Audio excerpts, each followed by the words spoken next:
అప్పుల బాధలు వెంటాడుతున్నాయా? అయితే 6 JVR వారి జాతిరత్నాలు ధరించండి.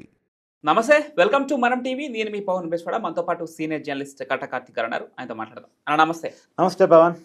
రేపు కేసీఆర్ కాళేశ్వరం కమిషన్ ముందు హాజరు కాబోతున్నారు. మాజీ ముఖ్యమంత్రిగా మారిన తర్వాత ఆయన ఎదుర్కోబోయేటటువంటి మొట్టమొదటి విచారణది. ఇప్పటికే గత ప్రభుత్వ హయాంలో మంత్రివర్గంలో పనిచేసినటువంటి ఈటెల రాజేందర్, ఆ తర్వాత భారీ నీటిపారుదల శాఖ మంత్రిగా పనిచేసిన హరీష్ రావులు ఇద్దరు విచారణకు హాజరయ్యారు. ఈటెల రాజేందర్ మంత్రివర్గం ఆమోదం లేకుండా కేసీఆర్ ఎలాంటి నిర్ణయం తీసుకోలేదని చెప్పేసి ఆయన కొండబద్దలు కొట్టేశారు. దాన్ని ఇప్పుడు కాంగ్రెస్ ప్రభుత్వంలో మంత్రిగా ఉన్నటువంటి తుమ్మల నాగేశ్వరరావు వ్యతిరేకించారు. అది వేరే విషయం. ఇక హరీష్ రావు వాళ్ళు అడిగిన ప్రతి ప్రశ్నకు సమాధానం ఇచ్చాను, అంతకుముందే పవర్ పాయింట్ ప్రజెంటేషన్ ఇచ్చానంటూ ఆయన కూడా క్లారిటీ ఇచ్చారు. ఇప్పుడు రేపు కేసీఆర్ ఎలాంటి ప్రశ్నలు ఎదుర్కోబోతా ఉన్నారు, ఆయన సమాధానం ఎలా ఉండబోతుంది అనుకోవచ్చు. ఒకవేళ కేసీఆర్ ఇదే కమిషన్ ముందు హాజరైతే తెలంగాణ సమాజం దాన్ని ఎలా స్వీకరించే అవకాశం ఉంది, ఎలా చూడాలన్నా? కేసీఆర్ తన సుదీర్ఘ రాజకీయ జీవితంలో ఎదుర్కొంటున్నటువంటి విచారణ, డైరెక్ట్గా ఎదుర్కొంటున్న విచారణ. గతంలో కూడా కేసీఆర్ మీద అనేక ఆరోపణలు వచ్చినప్పటికీ అది కేసీఆర్ను విచారించేదాకా వెళ్ళలేదు. నువ్వన్నావు మాజీ ముఖ్యమంత్రి అయిన తర్వాత కేసీఆర్ ఎదురవుతున్నటువంటి మొట్టమొదటి విచారణ అని. కాదు, ఆయన సుదీర్ఘ రాజకీయ జీవితంలోనే ఇంత పెద్ద విచారణ ఎప్పుడు ఎదుర్కోలేదు. డైరెక్ట్గా ఒక కమిషన్ ముందు కూర్చొని తన సమాధానం చెప్పాలని పరిస్థితిని కేసీఆర్ ఎప్పుడూ ఎదుర్కోలేదు. నిజానికి గతంలో అనేక సార్లు ఇదే కాళేశ్వరం కమిషన్ ఈ కమిషన్గా నియమించబడ్డ తర్వాత నోటీసులు ఇచ్చింది. 5 సార్లు ఇచ్చింది. అయితే కేసీఆర్ గతంలో లేఖ రాశారు, మీకు విచారించే అర్హత లేదు, ఇది రాజకీయ కక్షతో పెట్టినటువంటి కేసు తప్ప దీంట్లో ఏమీ లేదు అనేటువంటి దాన్ని ఆయన లేఖ రూపంలో రాశారు. కానీ కమిషన్ పట్టు వదలకుండా పదే పదే నోటీసులు ఇవ్వటం, ఇప్పుడు రాక తప్పనిసరి పరిస్థితుల్లో కేసీఆర్ పట్టడం. కేసీఆర్ మొన్న కొంత టైం కూడా కావాలన్నా కానీ 11వ తారీఖు 5వ తారీఖు హాజరు కావాలి నిజానికి, కానీ 11వ తారీఖుకి టైం ఇవ్వటం, ఇవన్నీ జరిగినటువంటి పరిణామాలు. సరే, ఏది ఏమైనా కేసీఆర్ విచారణకి హాజరవుతాడు. హాజరైతే తెలంగాణ సమాజం ఏ రకంగా చూసుకుంటుంది. కానీ ఇప్పుడు ప్రస్తుతం ఉన్నటువంటి పరిస్థితి, కేసీఆర్ కూడా మామూలుడు కాదు. కేసీఆర్ సైలెన్స్ వెనకాల కూడా ఒక వ్యూహం ఉంటుంది. ఆ వ్యూహం ఎలా ఉంటుందంటే ప్రధాన్ని తనకు అనుకూలంగా మార్చుకోవాలి, ప్రధాని నుంచి తనకంటూ ఒక మార్క్ వేసుకోవాలి, తన తరపున ప్రజల్ని తిప్పుకోవాలి. ఇప్పుడు కేసీఆర్ గతంలో కాళేశ్వరం విచారణ కనుక హాజరయ్యి ఉంటే అప్పుడు కేసీఆర్ మీద జనంలో ఉన్న కోపం వేరు. కేసీఆర్ కుటుంబం మీద కోపంతో, కేసీఆర్ వ్యక్తిత్వం మీద కోపంతో, కేసీఆర్ అందుబాటులో ఉంటుంది అనే దాని కోపంతో, అంటే కేసీఆర్ ఒక రాచరికపు మైండ్ సెట్తో ఉన్నాడు అనేటువంటి ఒక ఆలోచనతో ఆ రోజు ఓడించారు. కానీ ఆనాడు ప్రజల భావనకి ఈనాడు ప్రజల భావనకి చాలా తేడా వచ్చింది. ఈనాడు ఏమనుకుంటున్నారు, తప్పో ఒప్పు కేసీఆరే మంచి, కేసీఆరే కరెక్ట్. ఎందుకంటే ఇప్పుడున్న కాంగ్రెస్ ప్రభుత్వానికి పరిపాలన రావట్లేదు, పరిపాలన చేత కావట్లేదు, సంక్షేమ పథకాలు సరిగా ఇవ్వలేకపోతున్నారు, అభివృద్ధిని ముందుకు తీసుకెళ్ళకపోతున్నారు. హైదరాబాద్ బ్రాండ్ మీద తగ్గింది, పరిపాలన సాగట్లేదు, ఏ పథకం కూడా సరైన కోణంలో అమలు జరగట్లేదు, చాలా పథకాలు ఇంతవరకు స్టార్టే కాలేదు. ఇప్పుడు ఉదాహరణకి రైతు భరోసా ఉంది, అది సరైన టైంలో పడి ఉండేది కేసీఆర్ కనుక అధికారంలో ఉంటే అనే దానికి మైండ్ సెట్స్ వచ్చాయి. ఈ టైంలో కేసీఆర్ విచారణకు హాజరయ్యానుకో, చూసారా కేసీఆర్ మీద కక్ష సాధింపుతో విచారణ పిలుస్తున్నాడు, అరెస్ట్ చేయాలని ప్రయత్నం చేస్తున్నారు, కేసీఆర్ని ఇరికించాలని చూస్తూ ఉన్నారు అనే భావన జనంలోకి వెళ్ళింది.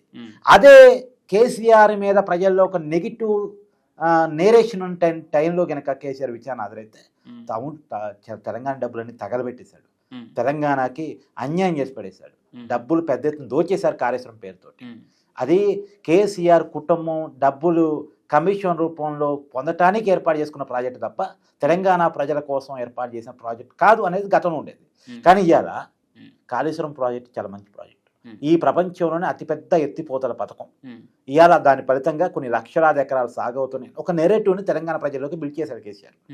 ఆ నెరేటివ్ని బిల్డ్ చేసిన తర్వాత ఇప్పుడు విచారణకు హాజరవుతున్నాడు. అంటే గతంలో రేవంత్ రెడ్డి తెలంగాణ ప్రజల మైండ్ ఏ నేరేటివ్ అయితే బిల్డ్ చేశాడు, 1,00,000 కోట్లు అవినీతి చేయడం కోసం కాళేశ్వరం ప్రాజెక్ట్ కేసీఆర్ కుటుంబం కట్టింది అని నేరేటివ్ని బిల్డ్ చేశాడు. ఆ నేరేటివ్ను బద్దలు కొట్టి ఇది అవసరమైన ప్రాజెక్టు, ఈ ప్రపంచంలో అతిపెద్ద ఎత్తిపోతల పథకం, ప్రపంచంలో అందరూ పొగుడుతున్నటువంటి ప్రాజెక్టు, ఇది లక్షలాది ఎకరాలకు నీరిచ్చే ప్రాజెక్టు, ఏదో మేడిగడ్డ దగ్గర ఏదో ఒక పిల్లర్ కుంగిందను, ఒక చోట ఏదో బోరు కొట్టకపోయిందను, ఇలాంటి సిద్ధి కారణాలు చూపించి మొత్తం ప్రాజెక్ట్ని కాంగ్రెస్ పార్టీ అవహేళన చేస్తుంది, అన్యాయం చేస్తుంది, కేసీఆర్ని దోషం చేస్తుంది అనేటువంటి ఒక నేరేటివ్ని ఇప్పుడు తెలంగాణ సమాజంలో కేసీఆర్ బిల్డ్ చేశాడు. మొన్న కూడా హరీష్ రావు విషయానికి వెళుతూ పవర్ పాయింట్ ప్రజెంటేషన్ ఇచ్చాడు. ఆ పవర్ పాయింట్ ప్రజెంటేషన్కు ఉన్నటువంటి కారణం ఏంటంటే కేసీఆరే ఇవ్వాలి వాస్తవానికి. కేసీఆర్ కార్యక్రమం దగ్గరికి పోయి ఇద్దామని అనుకున్నట్టు నాకు తెలుసు. కాకపోతే ఆయన అనారోగ్య పరిస్థితుల్లో నుంచి, ఆరోగ్యం సహకరించేటువంటి పరిస్థితుల్లో నుంచి హరీష్ రావు కూడా ఒక మాస్ లీడర్ కాబట్టి హైదరాబాద్ నుంచి ఒక పవర్ పాయింట్ ప్రజెంటేషన్ ఇద్దాం హరీష్ రావు చెప్తే కొంత జనానికి నమ్మేటువంటి అవకాశం ఉంటుంది. హరీష్ రావుకి సబ్జెక్ట్ ఉంది అని తెలంగాణ సమాజం భావిస్తూ ఉంటారు. హరీష్ రావుకి తెలంగాణ ఉద్యమకారుడికి ఒక మంచి ఫాలోయింగ్ ఉన్నటువంటి ఒక మాస్ లీడర్, ఆ పార్టీలో ట్రబుల్ షూటర్. కానీ హరీష్ రావు చేత చెప్పిద్దాము అనేటువంటి కారణం చేత హరీష్ రావుతో చెప్పించారు. తర్వాత ఫస్టే కేసీఆర్ నోరిపితే బాగోదు, స్టెప్ బై స్టెప్ వెళ్ళాలి.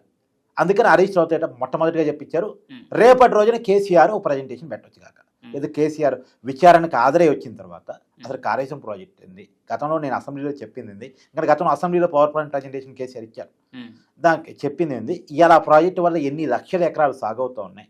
గతంలో నిజంగా కూడా తెలంగాణ సమాజం తెలంగాణ రాకముందు ఎలా తెలంగాణ భూమి ఉండేది, భూమికి ఏ రేటు ఉండేది, పంట ఏ రకంగా పండేది, తెలంగాణ వచ్చిన తర్వాత ప్రతి ఎకరానికి నీటిని ఎలా అందించగలిగాము, మాగాని ఎలా చేయగలిగాము, మెట్ట భూమిని మాగాని ఎలా చేయగలిగాము, తెలంగాణ భూమి రేటుని ఎలా పెంచగలిగాము, తెలంగాణ ఆర్థికంగా రైతాంగం ఎలా బాగుపడింది, తర్వాత ఈ కాళేశ్వరం ప్రాజెక్టు వల్ల ఎన్ని లక్షల ఎకరాలకి నీరు అందింది, దానివల్ల ఆదాయం ఎంత పెరిగింది, ఆ రైతులు ఏ మేరకు బాగుపడ్డారు, కాళేశ్వరం ప్రాజెక్టుకి ముందు రైతుల పరిస్థితి ఏంది, కాళేశ్వరం ప్రాజెక్టు తర్వాత రైతుల పరిస్థితి ఏంది, తెలంగాణ రాకముందు రైతుల పరిస్థితి ఏంది, తెలంగాణ వచ్చిన తర్వాత తెలంగాణ రైతుల పరిస్థితి ఏంది, కేసీఆర్ అధికారం రాకముందు అప్పటి టీఆర్ఎస్ ఇప్పుడు వీఆర్ఎస్ అధికారం రాకముందు తెలంగాణ ప్రజల పరిస్థితి ఏంది, ఈఆర్ పరిస్థితి ఏంది, భూమి వాల్యూ ఆనాడు ఎలా ఉంది, ఈనాడు ఎలా ఉంది, ఆంధ్రాతో పోలిస్తే రేట్లలో ఆనాడు వచ్చిన తేడా ఎంత, ఈనాడు వచ్చిన తేడా ఎంత, ఇదంతా కూడా చాలా క్లియర్ కట్గా ప్రజెంటేషన్ చేసేటువంటి అవకాశం ఉంటుంది. ఇది నిజంగా ప్రజలకు కనెక్ట్ అయ్యే సబ్జెక్టు. అందులో కేసీఆర్ నోటితో చెప్తే కనెక్ట్ అయ్యే సబ్జెక్టు. నిజంగా కూడా తెలంగాణ కంటే ముందు కంటే తెలంగాణ వచ్చిన తర్వాత తెలంగాణ భూమి రేటు కానీ తెలంగాణ ప్రజల స్థితిగతి కానీ చాలా మారాయి. తెలంగాణ ప్రజల స్థితిగతులు కానీ చాలా మారాయి. కరెంటు విషయంలో ఇబ్బంది లేదని, వాటర్ విషయంలో ఇబ్బంది లేదని, రైతులకు ఇచ్చేటువంటి రైతు భరోసా విషయం, రైతు బంధు అప్పుడు కేసీఆర్ రైతు బంధు, ఇప్పుడు పేరు మార్చారు రైతు భరోసా. రైతు బంధు విషయంలో ఎప్పుడూ తేడా రాలేదని, రెండోది ఈ రైతు బంధు అనే పథకాన్ని స్టార్ట్ చేసింది తెలంగాణ. ఇవాళ పిఎం కిసాన్ యోజన అని చెప్పేసి కేంద్రం కూడా స్టార్ట్ చేసి ఉండొచ్చు కాక, కానీ స్టార్ట్ అయింది తెలంగాణలోనే. తెలంగాణలో స్టార్ట్ అయిన ఈ పథకం 2018లో బీఆర్ఎస్ పార్టీని, అప్పటి టీఆర్ఎస్ పార్టీని సెకండ్ టైం అధికారంలో తీసుకొచ్చింది. ఈ పథకం గురించి తెలుసుకున్న తర్వాతే కేంద్రం దీన్ని తీసుకొచ్చింది. అంటే రైతులకి మొట్టమొదటి మేలు చేసింది ఎవరు అంటే కేసీఆర్. రైతుల గురించి మొట్టమొదటిగా ఆలోచించింది ఎవరంటే కేసీఆర్. రైతులని తెలంగాణ సమాజంలో బాగు చేసింది ఎవరంటే కేసీఆర్. పెట్టుబడి పెట్టే సమయంలోనే పెట్టుబడి సాయాన్ని అందించినటువంటి వ్యక్తి కేసీఆర్ అనే దాన్ని బలంగా తెలంగాణ సమాజంలో తీసుకెళ్లారు. అంటే కేసీఆర్ కాలం కలిసి వచ్చింది. రేవంత్ రెడ్డి మీద ఉన్న వ్యతిరేకత కలిసి వచ్చి కేసీఆర్ ఏం చేయకుండానే కేసీఆర్ పాజిటివ్ అయింది. ఆ నేరేటివ్ బిల్డ్ చేయడానికి అవకాశం వచ్చి పడింది. సో కాబట్టి ఇప్పుడు కేసీఆర్ నిజంగా విచారణ కాదైతే ఇది కక్షపూరితంగానే తీసుకునేటువంటి అవకాశం ఉంటుంది. రెండోది సహజంగా కూడా కేసులైనా అవినీతి అయినా నేరమైన రెండు రకాలుగా ఉంటుంది పవన్. ఒకటి డైరెక్ట్గా ప్రజలకు తెలిసే నేరం, ప్రజలు ఇన్వాల్వ్ అయిన నేరం, ప్రజల కళ్ళ ముందు జరిగిన నేరం, ప్రజల కళ్ళ ముందు జరిగిన అవినీతి. రెండోది ప్రజలకు తెలవకుండా, ప్రజలు ఇన్వాల్వ్ కాకుండా ప్రజలకు తెలవకుండా జరిగిన అవినీతి. ఇప్పుడు మద్యం స్కామ్ జరిగింది అనుకో, ప్రజలు దాంట్లో భాగస్వామ్యం అవుతారు. ఎందుకంటే ఆ మందు తాగేది ప్రజలు కాబట్టి, డైరెక్ట్గా కొనుగోలు చేస్తారు కాబట్టి వాళ్ళ కళ్ళ ముందు కనపడింది అది. ఇప్పుడు కాళేశ్వరం ప్రాజెక్టులో జరిగిన అవినీతి ప్రజల ముందు కనపడదు, ప్రజలు డైరెక్ట్గా భాగస్వాములు కారు. ఒక ప్రాజెక్టు ప్రభుత్వం కడతా ఉంటుంది, దాంట్లో ఏదో కమిషన్ పోతూ ఉంటాయి. ఇప్పుడు ప్రజలకు ఉండే సహజమైన భావన ఏంటంటే ఏ పాలకుడైనా, ఏ ప్రభుత్వమైనా, ఏ రాజకీయ నాయకుడైనా, ఏ పథకం పెట్టినా, ఏ ప్రాజెక్ట్ ఉన్నా దాంట్లో ఎంతో కొంత కమిషన్ రాజకీయ నాయకులు తింటారు అనే ఒక సహజమైన భావనకి ప్రజలు వచ్చేసారు. అవినీతిని కామనైజ్ చేశారు. అందులో ప్రజలకు డైరెక్ట్గా భాగస్వామ్యం లేని అవినీతిని ప్రజలు వదిలేశారు. ప్రజల కళ్ళ ముందు వాళ్ళు సఫర్ అవుతూ జరిగే అవినీతిని మాత్రమే వాళ్ళు పట్టుకుంటున్నారు. కాబట్టి ఇది ప్రజలు డైరెక్ట్గా సఫర్ అయినటువంటి అవినీతి కాదు.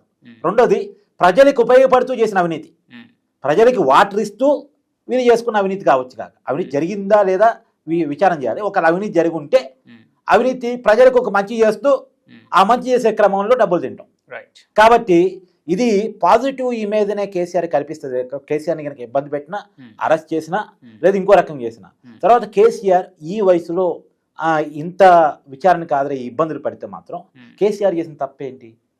తెలంగాణ కోసం ప్రాణాన్ని ప్రణంగా పెట్టి అమరనిరాహార దీక్ష చేయటమా, తెలంగాణ సాధించి పెట్టడమా, మాగాన్ని భూమిని మెట్ట భూమిని మాగాని భూమి చేయటమా, రైతులకి రైతు బంధు ఇవ్వటమా, ఉమ్, రైతు బీమా చనిపోయిన తర్వాత కూడా ఆ కుటుంబానికి ఇవ్వటమా, ఉమ్, తెలంగాణ వ్యవసాయ రంగాన్ని పంట దిగుబడిని పెంచటమా, ఉమ్, తర్వాత తెలంగాణ భూమి రేటుని పెంచటమా, ఉమ్, రైతును నిట్టారుగా నించోబెట్టమా, ఆత్మహత్యలు లేని తెలంగాణని నిర్మించటమా అనే ఒక నేరేటుని బీఆర్ఎస్ పెద్ద ఎత్తున జనాలు తీసుకెళ్ళింది. ఉమ్, అది నిజంగానే జనంలోకి ఒక పాజిటివ్ ఇమేజ్కి సానుభూతిని క్రియేట్ చేసి పెట్టింది. ఉమ్, కాబట్టి ఇది కేసీఆర్కి ఒక రకంగా మంచి పరిణామం తప్ప చెడు పరిణామం కాదు.